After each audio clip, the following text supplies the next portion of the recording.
እሱ from the beginning የፈጠራቸው ሰዎች ናቸው። በሁሉም እንደሚችል ሊያሳይ ነው። እግዚአብሔር ሰርቶ ያላቸው ምድርን መጀመሪያ በአራት አይነት መንገድ ፈጠረ። የመጀመሪያው ያለ ወንድ ያለ ሴት፣ ሁለተኛው ያለ ሴት ከወንድ ብቻ፣ ሶስተኛው ከሴትና ከወንድ፣ አራተኛው ያለ ወንድ ከሴት ብቻ። በአራቱም አይነት መንገድ መፍጠር እንደሚችል ማሳየቱ ነው። የለማ ኢየሱስ ክርስቶስ ብቻ ነው ያለ ወንድ የተፈጠረው። እሺ እንደዛ ካልሽ ደግሞ እንደ ሔዋን ደግሞ የተፈጠረ ማንም የለም። እንደዛ የተፈጠረ የለም። ሰው ብሎ ሰራቸው ብሎ እኮ የሰው እኮ መጀመሪያ ናቸው እነሱ። ኢየሱስ ክርስቶስ እኮ የሰው መጀመሪያ አይደለም። እሺ ይሁን። አሁን እኮ እሱ እኮ ምንም አዲስ የሚያደርገው ነገር የለም። ፍጡር ከመሆን ያገደዋል። አሁንም ፍጹም ሰው ፍጹም አምላክ ስለሆነ ነው ያለ ወንድ ከሳይንስ ውጪ አምላክ ስለሆነ ነው። እሺ አምላክ እሺ የትኛው ነብይ ነው ከሞተ በኋላ ማለት ነው? ኦኬ እነ መጥምቁ ዮሐንስ ከታረዱ በኋላ አንገታቸው አርገዋል። ኦብቪየስ ሞቶ 3 ቀን ቆይቶ የተነሳ አልዓዛር 4 ቀን ቆይቶ የተነሳ አልዓዛር አለ። ግን በነቢያት እንደተገለጸው ነቢያት እንደጻፉት ልክ እንደዛው ይመጣል፣ ስለ ሰው ልጆች ኃጢአት በደል ይሞታል፣ በሶስተኛውም ቀን ይነሳል ተብሎ እንደተጻፈው ልክ እንደሱ የተጻፈው ስለማን ነው? የሰው ልጆች ኃጢአትና በደል መተላለፍ ይወስዳል የተባለውስ ማን ነው? ኢየሱስ ክርስቶስ ነው አይደለም? ኢየሱስ ክርስቶስ አምላክ ስለሆነ እሱ ራሱ የለም እንደዛ የሚል እሱ እንደዛ የሚል ራሱ የለም። ብሉይ ኪዳን ላይ አለ፣ አዲስ ኪዳን ላይ አለ። ግን ብሉይ ኪዳን ላይ እንደዛ ተብሎ ተጽፏል ተብሎ የለም፣ የተጻፈ ነገር የለም። እንደዛ ብለውም አያምኑም። በነገራችን ላይ ስቅለት ጉዳይ አሳየኝ፣ ችግር የለውም። ስቅለት ጉዳይ ላይ ካልሽ የስቅለት ጉዳይ ራሱ ትልቅ ችግር አለበት። እሺ ላሳይሽ። እሺ እኔ ደግሞ አንድ ጥያቄ ልጠይቅህ። እሱን እያሳየኝ እኔ ሌላ ጥያቄ። እሺ ፍቀጂልኝ እስቲ ስለ ስቅለት አንዳንድ ነገር ዛሬ ልንገርሽ። እሺ ቆይ እኔ አንዴ ልጠይቃ። ጠይቅኝ። እሺ ኢየሱስ ክርስቶስ አልተሰቀለም ብለህ ነው የምታምነው? አሁን መጽሐፍ ቅዱስን ቆይ አንዴ እንትን ታነብልኛለህ፣ ግን አንዴ ያዝልኝና ኢየሱስ ክርስቶስ አልተሰቀለም ነው የምትለው አንተ? መጣ ወደ ምድር፣ እንደመጣ ታምናለህ? ያው ወደ ምድር መጣ ስል ያው እንደኔና እንዳንቺ ነው የመጣው። ምንም ሌላ ነገር የመጣበት የለም። ከሴትና ከወንድ ነው የመጣው እናንተ ጋር አይደለም፣ ከድንግል ማርያም ነው የመጣው። ግን የመጣው ሲባል ከሰማይ ወርዶ መጣ እንልማ እኛ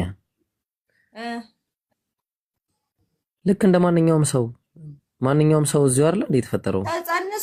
ተጸንሶ እኮ ነው የተወለደው ኢየሱስ ክርስቶስ። እኛ ተጸንሰ አይደለም። እሺ አይመጣ ስትይ ነው። እሺ እስማማለሁ። ከዛ አልተሰቀለም ከመጣ በኋላ ስለ ሰው ልጆች ኃጢአት አልተሰቀለም ነው እያልከኝ ያለኸው? ሲጀምር አልተሰቀለምም አልሞተምም በባይብልም ላይ ያሳይሻለሁ። ምክንያታዊ ሆነ ባይብሉን ተወና ያንተን እንትን አልተሰቀለም። እሺ ምንድነው የሆነው በእናንተ ማለት ነው? ማወቅ ስለምፈልግ አላህ አነሳው። ምን አለ መሰለሽ? አላህ በቁርአን ላይ ሲናገር እንዲህ ላውጣልሽ እና እዛች ጋር ላሳይሽ። እሺ ሱረቱ ኒሳ ምዕራፍ 4 ቁጥር 157 ላይ ቤት መሄድ አለብኝ፣ ግን አንድ ቻርጅ ማድረግ አለብኝ። ምን አለ መሰለሽ? አላህ ሲናገር ሲጀመር የማርያምንም ነገር አይሁዳውያን አውግዞ ነው የመጣው እዚህ ድረስ። ከዛ በኋላ ወቀውሊሂም በማለታቸውም ተረገሙ እነዚህ አይሁዳውያን ማለት ነው። ምን አሉ? ኢና ቀተልና አልመሲሐ ዒሳ ብን መርየም የመርየም ልጅ ኢየሱስን ገደልን በማለታቸው ማለት ነው። ረሱላህ የአላህ መልእክተኛ የሆነውን አለ። ወማ ቀተሉሁ አልገደሉትም፣ ወማ ሰለቡሁ አልሰቀሉትም፣ ወላኪን ሹቢሀ ለሁም ግን መሰላቸው። እነሱ የሰቀሉ የገደሉ መሰላቸው ማለት ምን ማለት ነው? በብዙ ነገር ሊመሳሰል ይችላል። አንድ ሰው በስም ሊመሳሰል ይችላል። አያውቁትም፣ የሚሰቅሉት ሰዎች አያውቁትም ሲጀመር ሊመጡ ሲል ማለት ነው። መሰላቸው ማለት አልገባኝም። አላህ መሰላቸው ማለት ኢየሱስ አላህ መሰላቸው አይልም። ነገር ፈጠረ ነው አይደለም። የሰቀሉ መሰላቸው እሱን፣ ግን እሱን አልሰቀሉም ነው። ሌላ ሰው ነው የሰቀሉት። አዎ። ከዛ ምን አለ? ወኢነ الذين اختلفوا فيه በዚህ ጉዳይ ላይ የተለያዩት ኢየሱስ በመግደል ላይ በመስቀል ላይ የተለያዩ ሰዎች ለፊ ሸክ ሚንሁ አለ በሱ ጉዳይ ላይ በጣም በጥርጣሬ ውስጥ ናቸው አለ።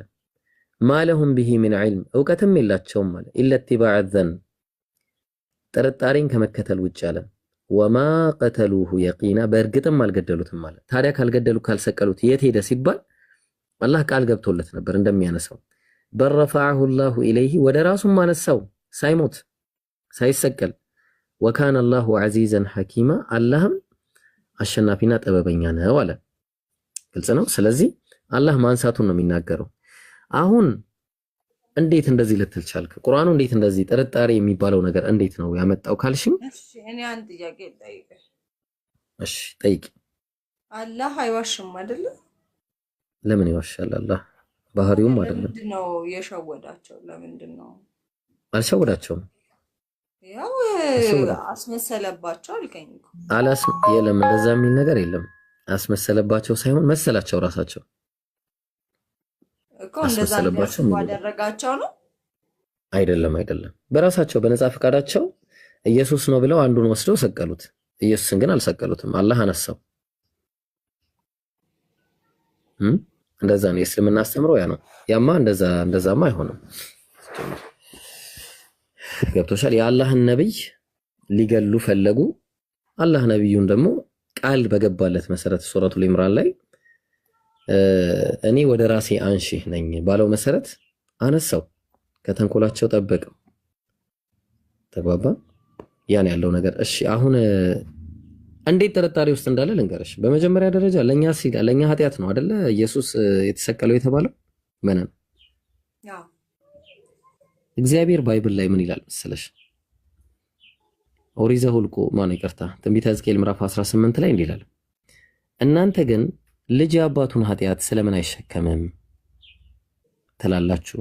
ልጅ ፍርድንና ቅንን ባደረገ ጊዜ ትእዛዜንም ሁሉ በጠበቀና ባደረገ ጊዜ ፈጽሞ በሕይወት ይኖራል እንጂ አይሞትም። እሺ ጥሩ። ኃጢአት የምትሰራ ነፍስ እሷ ትሞታለች አለ። ኃጢአት የሚሰራ ነፍስ እሱ ነው የሚሞተው ራሱ። ልጅ የአባቱን ኃጢአት አይሸከምም፣ አባትም የልጁን ኃጢአት አይሸከምም አለ። ልብ አድርጊ፣ ያዳምን ማለት ነው። የጻድቁ ጽድቅ በራሱ ላይ ይሆናል አለ። በራሱ ላይ ይሆናል።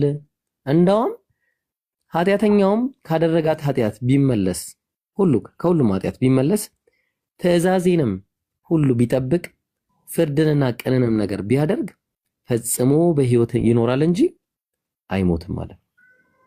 አየሽ? ስለዚህ አንዱ አምላክ በትክክልም ፍትህ የሚባለውን ነገር ይሄንን ይነገረን ባይብል ላይ ማለት ነው። ማንም በማንም ወንጀል ምክንያት አይጠይቅም። ባይሆን ኃጢአት የሰራ ካለ ራሱ ነው የሚሞተው ብሎ ነው ይነገረን። ስለዚህ እኔና አንቺ አዳምና ሔዋን በሰሩት ኃጢአት እኛ ምን ሞትበት ምን ምክንያት አለ ነው ጥያቄ። ይሄ እኔ መሰለ ኢየሱስ ክርስቶስ መጥቶ የተሰቀለለ ሞተናል እኮ እኛ አልሞትንም። አሁንማ ኢየሱስ ክርስቶስን የግል አዳኛችን አድርገን ስንቀበል ከሱ ጋር እንሞታለን፣ ከሱ ጋር እንነሳለን። የውሃ ጥምቀት ስንጠመቅ ህግ ተጣሳ። ምንን ህግ ተጣሳ? እዚህ ጋር ልጅ አባቱን ኃጢአት አይሸከምም ማለት ኃጢአተኛው አንድ ኃጢአት ከሰራ ራሱ ነው። ትንቢተ ሕዝቅኤል ምዕራፍ 18 ቁጥር 19 ጀምሮ እስከ 21 አንብቢው። ሙሉ ምዕራፉን አንብቢው። ይሄ ምዕራፍ 18ን ሙሉውን አንብቢው። ትልቅ ነገር ነው የምታገኝበት። ቁጭ ብለሽ ጊዜ ስጪና ማለት ነው። በዛ ላይ ደግሞ የሚገርምሽ እዚሁ ዘዳግም 30 24 16 ይብርሽ ባይዘው እኔ በሃይማኖት በመጽሐፍ ቅዱስ አሁን ገና አንብቢ ካልከኝ ጀምሮ ነው እያነበብኩ ያለሁትና እኔ ራሱ እንትን እያልኩ ነው እያጠና ነው ገና። ለዛ ፐርፌክት አይደለም። ትክክል። እስቲ አዳምጪኝ ወይሽ እኔ የምነግርሽን አዳምጪና ኖት ያዥሽ። እኔ የምጠይቅህንም ደግሞ መልስልኝ። እመልሳለሁ። እሺ ዱላ ያዘችብኝ እንደዚህ። አላህ ኢየሱስን ሰወረባቸው አልከው። ምንም አላህ ሰወረባቸው አይልም። አላህ ሰወረባቸው አይልም። ራሳቸው መሰላቸው። አልገባኝም። እሺ አንዴ በደንብ አዳምጪኝ። እሺ ኢየሱስ ስቅለት ላይ እስቲ በደንብ ልናገር። አሁን የኢየሱስ ስቅለት ጉዳይ ላይ አስመልክቶ የመጀመሪያው ለኔ ሎጂካል ያልሆነልኝ ነገር ይሄ ምንም በማላቀው ባልሰማሁት ባላየሁት ነገር መጠየቅ። ሁለተኛ ንጹህ የሆነ ነፍስ ሲጀመር አይገደልም። ስለ ልጆች ማለት ነው። አባት ያው ምን አለ? አባቶች ስለ ልጆች አይገደሉ፣ ልጆችም ስለ አባቶች አይገደሉ፣ ነገር ግን እያንዳንዱ በኃጢአቱ ይገደላል። ስለዚህ ኢየሱስ ለኛ ሲል የሚገደልበት ምንም ምክንያት የለም። እሺ ጥሩ። አሁን ይሄን ታዩና ኢየሱስ ሲመጣ የሚያስተሰርየው ኃጢአት ካለ ለዚህ ኃጢአትስ መጥቷል ወይ? ይሄንም ጠይቂ፣ አንብቢ በደንብ። ይኸው የሉቃስ ወንጌል ምዕራፍ 12 ቁጥር 10 ላይ የሰው ልጅ ላይ ቃል የሚናገር ሁሉ ይሰረይለታል። የሰው ልጅ የሚለው ራሱን ነው። የሆነ ነገር እኔም ቢናገረኝ አንድ ሰው ይሰረይለታል አለ። መንፈስ ቅዱስን የሚሳደብ ግን አይሰረይለትም ማለት። ጥሩ ቀጠለና ደግሞ ማርቆስ ወንጌል ምዕራፍ 3 ቁጥር 29 ላይ መንፈስ ቅዱስ ላይ የሚሳደብ ሁሉ ግን አለ የዘላለም ኃጢአት ዕዳ ይሆንበታል እንጂ ለዘላለም አይሰረይለትም ማለት። የኢየሱስን ስቅለት እንኳን ቢቀበል ማለት ነው የሰው ጥሩ በመንፈስ ቅዱስ የቀለደ ስርየት የለውም። ስለዚህ ለዚህ ኃጢአት አልመጣም ማለት ነው። አንድ እንድትችልኝ የምፈልገው ስለዚህ አምላክ መስዋዕትን ደግሞ አይወድም፣ ከመስዋዕት ይልቅ ምህረትን ይወዳል። ትንቢተ ሆሴዕ ምዕራፍ 6 ቁጥር 6 ላይ ከመስዋዕት ይልቅ ምህረትን ከሚቃጠልም መስዋዕት ይልቅ እግዚአብሔርን ማወቅ እወዳለሁና እያለ ይናገራል። ስለዚህ እግዚአብሔር መስዋዕትን ነው የሚወደው ሲጀመር። ስለዚህ መስዋዕት ከተደረገም ከእንከን የጸዳ መሆን አለበት። እሱም በኋላ መመጣበት ይሆናል። አሁን ላይ ቆይ ይሄኛውን እግዚአብሔር ደግሞ ሰውን በራሱ መስዋዕት እንዲደረግ አይፈልግም። ለምሳሌ ትንቢተ ኤርምያስ እነዚህ ማጠፋቸው ናቸው። እኔም ያላዘዝኩትን ያልተናገርኩትንም ወደ ልቤም ያልገባውን የሚቃጠለውን መስዋዕት አድርገው ለበዓል ልጆቻቸውን በእሳት ያቃጥሉ ዘንድ የበዓልን የኮረብታውን መስገጃዎች ሰርተዋልና አለ። ሲጀመር እግዚአብሔር ልጆችን ማቃጠልን በጭራሽ የሚጠላው ለዛ ነው። ምን አለ? ከሰባት ነገሮች አንድ የሚጠላቸዋል። መጽሐፈ ምሳሌ ምዕራፍ 6 ቁጥር 16 እና 17 ላይ እግዚአብሔር የሚጠላቸው 6 ነገሮች አሉ። ሰባተኛው ነፍሱ አጥብቃ ትጸየፈዋለች አለ። ትዕቢተኛ ዓይን፣ ሐሰተኛ ምላስ፣ ንጹህ ደምን የምታፈስ እጅ ይላል። እግዚአብሔር ንጹህ ደም የሚፈስ ነገርን የሚጠላ ከሆነ የኢየሱስ መሰቀል በራሱ ኢየሱስ ንጹህ ነው ተብሎ ከታሰበ እንዴት ለሰው ልጆች ኃጢአት ተሰቀለ የሚለውም ጥያቄ ውስጥ። እሺ አሁን እነዚህ ታያቸው ቀለል ያሉ ናቸው። አሁን ወደ ዋናው እየመጣሁልሽ ነው። ኢየሱስ ከመምጣቱ በፊት በዚህ አላምንም። በዚህ በላይኛው ይሄ እንትና እኮ ነው ኢራኒየስ ይባላል። ቸርች ፋዘር ነው። እሺ ይሄኛውን ታዩ፣ ፎቶውን ታዩ። ኢራኒየስ ይባላል ግን እሺ ቸርች ፋዘር ነውና ምን ይላል እዚህ መጽሐፍ ላይ በጻፈው ላይ አጌንስት ሄረሲስ ቡክ 1 ቻፕተር 24 ላይ ቀደም አንቺ ቁርአኑ ላይ አልገባኝም ያልሽውን እንደዚህ ብለው የሚያምኑ ሰዎች እንደነበሩ ላሳይሽ። እንዲህ ብለው ነብዩ መሐመድ ነብዩ ነው ከመላካቸው በፊት ምን አለ? ልብ አድርጊ። ዌርፎር አለ he did not himself suffer days አለ። ኢየሱስ ራሱ ዴዝን ሰፈር አላረገም ብለው የሚያምኑ ነበሩ። እንዳውም በት ሳይመን አለ a certain man of ሳይረን የቆጵሮሱ ስምዖን ነው የቀሬናው ስምዖን ነው being compelled አለ bore the cross in his stead በሱ ፋንታ እንትኑን ያሸከሙት መስቀሉን so that these days so that this later being transfigured by him በሱ ፋንታ እሱ መተካቱን ያሳያል። that he might be አለ taught to be Jesus ኢየሱስን መሰላቸው ታሰበ እንደዛ was crucified through ignorance and error አለ። በስተት እሱን ሰቅለውታል ብለው የሚያምኑ ሰዎች ነበሩ። በስተት ስምዖንን ማለት ነው። while Jesus himself received the form of Simon የስምዖንን ፎርም ወስዶ ማለት ነው። እንደውም በተቃራኒው ስምዖን እሱን መስሎ ማለት ነው። and standing by laughed at them እነሱ ፊት ለፊት ቆሞ በጣም ይስቀባቸው ነበር እሱን ሰቀሉ እያለ በማየታቸው ማለት። አሁን ይሄ የእስልምና አስተምሮ አይደል። ከዚህ በፊት የነበሩ ቸርች ፋዘርሶች የጻፉት እንዲህ ብለው የሚያምኑ ሰዎች እንደነበሩ ነው። ያን የመጀመሪያ አካባቢ ማለት ነው። እነሱን ተቃውሞ ነው የመጣው። አሁን ጥያቄው ልብ አድርጊ፣ የሰይጣን ኮንትሪቢዩሽን ራሱ መኖሩን ልብ አድርጊ። መጀመሪያ ሰይጣን እንትን ያውቃል፣ ትንቢት ያውቃል። እንደምታውቂው ባለ ከዚህ በፊትም እንዳየነው ከዚህ በኋላ ዲያብሎስ ወደ ቅድስት ከተማ ወሰደውና ምን አለ? እሱን በመቅደስ ላይ ጫፍ ላይ አቁሞ መላእክቱን ስላንተ ያዝልሃል፣ እግርህን በድንጋይ ከቶ እንዳትሰናከል እጃቸውን ያነሱልሃል ተብሎ ተጽፏልና የእግዚአብሔር ልጅ ከሆንክ ራስህን ምን አለ? ከሆንክ ወደ ታች ራስህን ወርውር አለው። ይሄንን ተብሎ ተጽፏል እያለ የሚናገረው ዲያብሎስ ነው። ልብ አድርጉ። የመዝሙረ ዳዊት ምዕራፍ 91ን እየጠቀሰ ማለት ነው። መጽሐፍን ያቅ ነበረ። እሺ መጽሐፍን የሚያቅ ከሆነ የአስቆሮቱ የይሁዳ ውስጥ ገብቶ ኢየሱስ እንዲሰቀል ትልቅ ኮንትሪቢዩሽን ያደርጋል ብለሽ ታስቢያለሽ? የኢየሱስን ስቅለት ያኔ ከተነገረ ምን አለ? ይኸውልሽ ልብ አድርጊ። የዮሐንስ ወንጌል ምዕራፍ 13 ቁጥር 2 ላይ እራትም ሲበሉ ዲያብሎስ በስምዖን ልጅ በአስቆሮጡ በይሁዳ ልብ አሳልፎ እንዲሰጥ ሐሳብ ካገባ በኋላ አለ። እውነት በአስቆሮጡ በይሁዳ ውስጥ ገብቶ ሐሳብ እንዲሰጥ አሳልፎ እንዲሰጥ ካደረገ ትንቢትን እያወቀ ነበር፣ መጽሐፍን እያወቀ ነበር ወይ ይሄን የሚያደርገው? የሰው ልጆች በሱ ምክንያት እንዲድኑ ነበር ይሄን ሲያደርግ የነበረው? ከባድ ነው። ምክንያቱም ኢየሱስ ራሱ ሲናገር ዮሐንስ ወንጌል ምዕራፍ 8 ላይ ሲናገር የተናገረው ነገር አለ። ያው እዚህ ጋር ተመልከቱ ቁጥር 8 ያው ነገር ግን አሁን ከእግዚአብሔር የሰማሁትን እውነት የነገርኳችሁን ሰው ልትገሉኝ ትፈልጋላችሁ አለ። እንግዲህ ኢየሱስን መግደል ምን እንደሆነ አብርሃም እንዲህ አላረገም አለ። እናንተ የአባታችሁን ስራ ታደርጋላችሁ አላቸው። አባታቸው የተባለው ሰይጣን ነው። የሰይጣን ስራ ነው የምታረጉት። እኔን ለመግደል የምታረጉት ጥረት የሰይጣን ስራ ነው። እኛስ ከስሙት አልተወለድንም፣ አንድ አባት አለን፣ እሱም እግዚአብሔር ነው አሉት እነሱ። ስለዚህ አሁን የአባታቸው ስራ ኢየሱስን የመግደል ሐሳብ ከሆነ ታዲያ ቀደም እንደነገርኩሽ እውነት ሰይጣን ይሄን እያወቀ ይሄን ያደርጋል ማለት በጣም ከባድ ነው። በዛ ላይ ደግሞ መሰቀልም አይፈልግም ነበር። ምን አለ? ይኸው እዚህ ጋር የማርቆስ ወንጌል ምዕራፍ 18 ላይ ሲናገር ምዕራፍ 26 ላይ ሲናገር አባቴ ቢቻለስ ይህች ጽዋ ከኔ ትለፍ እያለ ይናገር። ይህች ጽዋ እውነት ሊሰቀል ከመጣ እንዲህ ይላል። በፍርሃትም ሲጣጣር አጽንቶ ይጸልይ ነበር፣ ወዙም በምድር ላይ እንደሚወልቅ። ሰው ፍጹም ስጋ ሲባል እኮ ሰውም ነው። ይፈራል፣ እንደማንም ይታመማል፣ ይጨነቃል። ሰው እኮ ነው። ሰዋዊም አምላካዊም ባህሪ ያለው እኮ ነው። እንዴ ስጋ ለብሶ ታዲያ እንዴት ነው? ልጨርስልሽ መነንዬ ልጨርስልሽና ከዛ አስተያየት ትሰጭኛለሽ። እስቲ እንደው ስሚኝ። ዛሬ ምን አለ መሰለሽ፣ ይሄ ጸሎት ደግሞ ተሰምቶለታል። ዕብራውያን ምዕራፍ 5 ቁጥር 7 እሱም በስጋ ወራት ከሞት ሊያድነው ወደሚችል ከብርቱ ጩኸትና ከእንባ ጋር ጸሎትና መልጃን አቀረበ፣ እግዚአብሔርንም ስለመፍራቱ ተሰማለት። ሲጀመር ማን ነው እግዚአብሔርን የሚፈራው? ሌላ ጥያቄ። ተሰማለት። ኢየሱስ ከዚህ በፊት ሲናገር ምን አለ? የድንጋዩን አንስተው ኢየሱስም አይኖቹን ወደ ላይ አንስቶ አባት ሆይ ስለሰማኸኝ አመሰግናለሁ፣ ሁልጊዜም እንደምትሰማኝ አውቃለሁ አለ። አይሽ፣ ስለዚህ ሁሌ ይሰማው ነበር። ስለዚህ ተሰማለት የተባለው ከሞት ሊያድነው የሚችለውን ጸሎትን ነበር የተሰማለት ማለት ነው።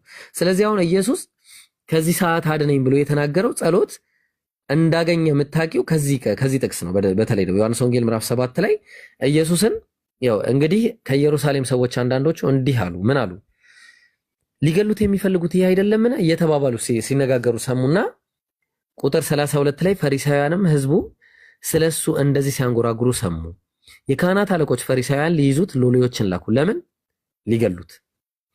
ኢየሱስም ገና ጥቂት ጊዜ ከእናንተ ጋር እቆያለሁ፣ ወደ ላከኝም እሄዳለሁ፣ ትፈልጉኛላችሁ አታገኙኝም አላቸው። ሊገሉት ነው የሚፈልጉ። ልብ አድርጊ። ትፈልጉኛላችሁ አታገኙም፣ እኔ ወዳለሁበትም እናንተ ልትመጡ አትችሉም አላቸው። እኔ ወዳለሁበት ቀጠለና እነሱ ደግሞ ተገርመው እንዲህ አሉ፣ እንግዲህ አይሁድ እኛ እንዳናገኘው ይህ ወዴት ይሄድ ዘንድ አለው? በግሪክ ሰዎች መካከል ተበትነው ወደሚኖሩት ሄዶ የግሪክን ሰዎች ሊያስተምራለውን? ይሄ ነበር ሐሳብ። ትፈልጉኛላችሁ አታገኙኝም ሲል ምን ለማለት ፈልጎ ነው እያለ የሚናገርበትን ነገር ከዚህ ማየት ይችላል። ስለዚህ አልተገኘም ማለት ነው። አይሁዳውያን መሲሁ ራሱ ሲመጣ ይሰቀላል ብለው ያስቡ። ለዛ ነው ምን አለ? ከሰቀሉትም ከክፉ አድራጊዎቹ አንዱ ክርስቶስ እሱ ክርስቶስ አይደለህምን አለው። ራስህንም እኛንም አድን ብሎ ሰደበው ይላል። ስለዚህ እውነተኛው ክርስቶስ ይሰቀላል ተብሎ አይታመንም። ምን አለ? ለዛ ነው ሌሎችን አዳነ፣ ራሱን ሊያድን አልቻለም። የእስራኤል ንጉሥ ከሆነ አሁን ከመስቀል ይውረድ እኛም እናምንበታለን ይላሉ። በመጽሐፉ ላይ የሚታወቀው የሚመጣው መሲሁ የሚሞት መሲህ አይደለም። በትንቢት ራሱ አይሞትም። ይኸው ላሳይሽ በትንቢት እንደማይሞት። ለምሳሌ አንድ ጥቅስ ልስጥሽና ግንበኞች የራቁት ያው እናንተ ግንበኞች የናቃችሁት የማዕዘን ራስ ይህ ነው የተባለው እንደምታውቂው ኢየሱስ ነው አይደል? ይሄ ኢየሱስ ነው። እናንተ ግንበኞች የናቃችሁት የማዕዘን ራስ ይህ ነው የሚለው እቺን ነገር ስትነኪያት መዝሙረ ዳዊት ላይ ነው የሚወስድሽ። እዚህ ጥቅስ ላይ ወስድሻል። ምን አለ? ከዚህ ከ17 ልጀምርልሽ። ኦኬ እሺ፣ ከዚህ ልጀምር። የእልልታም የመድኃኒትም ድምፅ በጽድቅ ድንኳን የእግዚአብሔርም ቀኝ ኃይልን አደረገኝ። እግዚአብሔር ቀኝ ማን ነው? የእግዚአብሔር ቀኝ ከፍ ከፍ አደረገኝ፣ የእግዚአብሔር ቀኝ ኃይልም አደረገኛል። አልሞትም በሕይወት እኖራለሁ እንጂ የእግዚአብሔርንም ሥራ እናገራለሁ አለ። መገሰጽን እግዚአብሔር ገሰጸኝ፣ ለሞት ግን አልሰጠኝም አለ። ቀጠለ። የጽድቅንም ደጆች ከፈቱልኝ፣ ወደ ማን ነው ክፈቱልኝ አለ። ወደ እርሱ ገብቼ እግዚአብሔርን አመሰግናለሁ አለ። ይህችም የእግዚአብሔር ደጅ ናት፣ ወደ እርሷ ጻድቃን ይገባሉ አለ። ሰምተኸኛልና መድኃኒቴ ሆነኛልና አመሰግናለሁ። ሰምቶኛል። ልባር ምንድነው የሰማው? ጸሎት። ግንበኞች የናቁት ድንጋይ እሱ የማዕዘን ራስ ሆናል። አየሽ፣ አልሞትም በሕይወት እኖራለሁ እያለ ሲናገር የነበረው ሰምተኸኛል፣ መድኃኒት ሆነኛል፣ አመሰግናለሁ እያለ ሲናገር የነበረው ይኸው ግንበኞች የናቁት ድንጋይ እሱ የማዕዘን ራስ ሆነ የተባለው ኢየሱስ ነው። ለዛ ነው ሌላ ቦታ ላይም ስትሄጂ እዚህ የታለ መዝሙር 91 ላይ ቅድም ሰይጣን የጠቀሰው ጥቅስ ማለት ነው። በልዑል መጠጊያ የሚኖር ሁሉን የሚችል አምላክ ጥላ ውስጥ ያድራል አለ። እግዚአብሔር አንተ መታመኛዬ ነህ እለዋለሁ፣ አምላኬና መሸሸጊያዬ ነው፣ በእርሱም እታመናለሁ። እሱ ከአዳኝ ወጥመድ ምናምን እያለ ይቀጥላል። አሁን ዋናው ነገር እዚህ ጋር ነው። በመንገድም ሁሉ ይጠብቁ ዘንድ በመላእክቱ ስለአንተ ያዝልሃል ካለ በኋላ ልብ አድርጊ፣ ረዥም ዕድሜ አጠግበዋለሁ ማዳኔንም አሳየዋለሁ ይላል። ማዳኔን ረዥም ዕድሜ የሚያጠግበው ከኢየሱስ ውጭ ረዥም ዕድሜ ያኖረው ሰው የለም እንደምታውቂው። ስለዚህ ረዥም ዕድሜ የኖረው አድኖት ነው፣ አልሞትም ባለው መሰረት ማለት ነው። አልሞትም ባለው መሰረት ይሄንንም ዲያብሎስ እንትን ብሎ አሁን እሺ ተሰቀለ ከተባለ ራሱ ስንት ሰዓት ተሰቀለም ችግር ነው። አንደኛው በሰቀሉ ጊዜ 3 ሰዓት ይላል። ራሱ ነው እንጂ ስለ ኢየሱስ እሺ ችግር የለው። ሰቀሉት ቢባል እንኳን እስቲ እንቀበል ቢባል እንኳን በሰቀሉ ጊዜ እዚህ ጋር ስንት ሰዓት ይላል? 3 ሰዓት ነበር ይላል። ያጅልኝ 3 ሰዓት። ሌላ ወንጌል ላይ ደግሞ እዚህ ጋር ስትመጪ 6 ሰዓትም የሚያህል ነበረ፣ ጨለማም እስከ 9 ሰዓት በምድር ላይ ሁሉ ሆነ፣ በፀሐይም ጨለማ ማን ነው ፀሐይም ጨለመ፣ የቤተ መቅደሱ መጋረጃ እያለ አሁን ምንድነው ከክፉ አድራጊዎች አንዱ በቃ ጭራሽ ኢየሱስ በዚህ ሰዓት አልተሰቀለም። ለፍርድ ነበረ ገና የቀረበው ለፍርድ። ያው ምን አለ እስቲ እዚህ አካባቢ ላሳይሽ። ያው እዚህ አካባቢ የታለ ያውልሽ። ጲላጦስም እነሆ ሰውየው አላቸው። የካህናት አለቆችም ሎሌዎችም ባዩት ጊዜ ስቀለው እያሉ ጮሁ። ጲላጦስም እኔ እንግዲህ በደልስ እንኳን አማን ነው እኔስ አንዲት በደልስ እንኳን አላገኘሁበትምና እናንተ ወስዳችሁ ስቀሉት አላቸው። አይሁድም መልሰው እኛስ ሕግ አለን፣ እንደ ሕጋችን ለሞት ይገባዋል፣ ራሱንም የእግዚአብሔር ልጅ አድርጓልና አሉት እያለ ተናገረ። አሁን ስንት ሰዓት ነው? ይህን ሰዓት ስታይ ለፋሲካም የማዘጋጀት ቀን ነበረ፣ 6 ሰዓትም የሚያህል ነበር። አይሁድም እነሆ ንጉሳችሁ አላቸው። እነሱ ግን አለ አስወግደው ስቀለው እያሉ ይጮሃሉ አለ። ልብ አድርጊ፣ እዚህ ጋር 6 ሰዓት ነው፣ ገና ለፍርድ እንኳን አልቀረበም። እዚህ ጋር ደግሞ ስንት ሰዓት ነው? 3 ሰዓት ራሱ ተሰቅሏል። ራሱ በሰቀሉትም ጊዜ 3 ሰዓት ነበር ይላል። እሺ የትኛውን እንቀበል? በጣም ብዙ ነገሮችን ብታይ አይስማማም። እሺ በስቅለቱ ራሱ እስቲ አንድ ጥያቄ ልጠይቅሽ። አሁን አንቺ የምታውቂው ራሱ ኢየሱስ ሲሰቀል አርብ ነበር አይደለ? ቀኑ አይደለም ምን? እሺ አርብ ከነበረ አርብ 3 ሰዓት ይሁን 6 ሰዓት ይሁን ተሰቀለው አናውቅም። እሺ ይሁን አንዱን እንውሰድ፣ 3 ሰዓትን እንውሰድ። ኢየሱስ 3 ቀንና 3 ሌሊት ምድር ልብ ውስጥ ቆይቷል ነው ተብሎ የሚታመነው አይደለ? እስቲ አንዴ ጊፍት ምናምን ካላችሁ ስጧት። እሺ ሂዱና የኔ ጀማዎች 600 ምናምን ሰዎች አላችሁ እና እስቲ አንዴ እንግዳይ ነችና እስቲ ሂዱና ስጧት አንዴ ጊፍት ከቻላችሁ እሷ ጋር ሂዱና። እሺ እና ምን መሰለሽ፣ እሺ 3 ሰዓት ተሰቀለ ይባላል። 3 ሰዓት ተሰቀለ። እሺ 3 ሰዓት ከተሰቀለ ኢየሱስ 3 ቀንና 3 ሌሊት እንደማይሞላ አላሳይሽ። ለምሳሌ ዛሬ ቀኑ ምንድነው? ሰኞ። የሰኞ ሌሊት አለፈ አይደለ? ትናንት ነበር የሰኞ ሌሊት፣ ዛሬ ቀን ነው። ዛሬ የሚመጣው ሌሊት ደግሞ የማክሰኞ ሌሊት ነው አይደለ? አይደለም ምን? አዎ 7 ሰዓት አይሞላም ነው እያልከኝ ያለው? በጭራሽ አይሞላም። 3 ቀንና 3 ሌሊት ነው የሚለው ቀንና ሌሊት 3 ቀንና 3 ሌሊት። እሺ አርብ ተሰቀለ። አርብ ሌሊት የለውም ቀን አለው። ያዥልኝ አንድ ቀን አለው። ቅዳሜ አንድ ሌሊት አለው። ቅዳሜ እንደገና አንድ ቀንም አለው። አንድ ቀንና ማነው 2 ቀንና አንድ ሌሊት። አርብ ቀን አርብ ሌሊት፣ ቅዳሜ ቀን ቅዳሜ ሌሊት፣ እሁድ ቀን እሁድ ሌሊት። ምን እንደዛ አይደለማ። እሺ ቀን የሚቆጠረው እንዴት ነው? ቀን ረሳሽው እንዴ?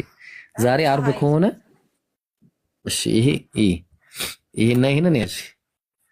ይሄ ሌሊት ነው፣ ይሄ ቀን ነው። እሺ አርብ ሌሊት አለፈ ወይስ አላለፈም? አለፈ። 3 ሰዓት ነው የተሰቀለው ቀን ላይ አይደለ? ይሄን አንቆጥረውም። በቃ አርብ ሌሊት አልፏል። ከዛ ደግሞ አርብ ቀን አለ። ቀኑን የተሰቀለው ማን ነው? ቀኑን የተሰቀለው ቀኑ ላይ ምድር ልብ ውስጥ ራሱ አልገባም። እሺ ይሁንና እንስማማ። ምድር ልብ ውስጥ ገብቷል። አንድ ቀን አለው። ቅዳሜ አንድ ሌሊት አለው። አንድ ቀን አለው። ስለዚህ 2 ቀንና አንድ ሌሊት ሆነ። እሁድ አንድ ሌሊት ነው ያለው። ቀኑን ነበረ እንደ እሁድ እንትን ውስጥ ቀን ነበረ እንደ እሁድ ቀን እኮ አልነበረም። ነበረ እንደ መቃብር ውስጥ ቀን። ጠዋት እኮ ተነስተው ሲያዩት የለም እኮ። ማለዳ ሲሄዱ ፀሐይ ሳትወጣ እኮ የለም እዛ ውስጥ አይደል እንዴ? የለም እዛ ውስጥ የለም። ኢየሱስ ግን 3 ቀን እና 3 ሌሊት በምድር ልብ ውስጥ እኖራለሁ ነው የሚለው። አይ ቀን ተነሳ የሚል ነገር የለም። ሲጀምር አንድ ሌሊትማ ተነሳ ይላል መጽሐፍ ቅዱስ እንዴ? እሱ ስተት ነው እኮ ነው እያልኩሽ ያለሁት። በሶስተኛው ቀን ተነሳ ቢል እንኳን ኢየሱስ የተናገረው ያናል መሽ ላሳይሽ። ኢየሱስ የተናገረው ላሳይሽ። ኢየሱስ የተናገረውን ላሳይሽ አንዴ። ወይኔ ቻርጅ ሊዘጋ ነው። ቁርአን አትነግረኝ? እሺ እነግርሻለሁ። መነን ቀጠሮን ያዝ በኋላ እኔም በቪዲዮ ልውጣ ነው። አዎ ቀጠሮን ያዝ በኋላ ስንት ሰዓት ትገባለህ? ከሰዓት ወጪ በቃ ሰላት ሰግጄ ይገባሉ። ሰላት ልስገድና 7 ሰዓት ላይ ይገባሉ።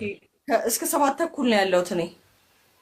ከዛ ወጣለሁ ስራ ላይ ወይ ማታ 7 ስንት ሰዓት ላይ ማታ? እሺ ማታ ከ3 ሰዓት በኋላ ከ3 ሰዓት በኋላ በቃ ጥሩ ቀጠሮ አይቀርም። የሆነ ነገርኩሽ። በእውነት አልቀርም። እግዚአብሔር ነው ያይሽ። ያው በ600 ምናምን ሰው መሀል ነው የተናገርሽው። እሺ ቺንጌ ማንዴ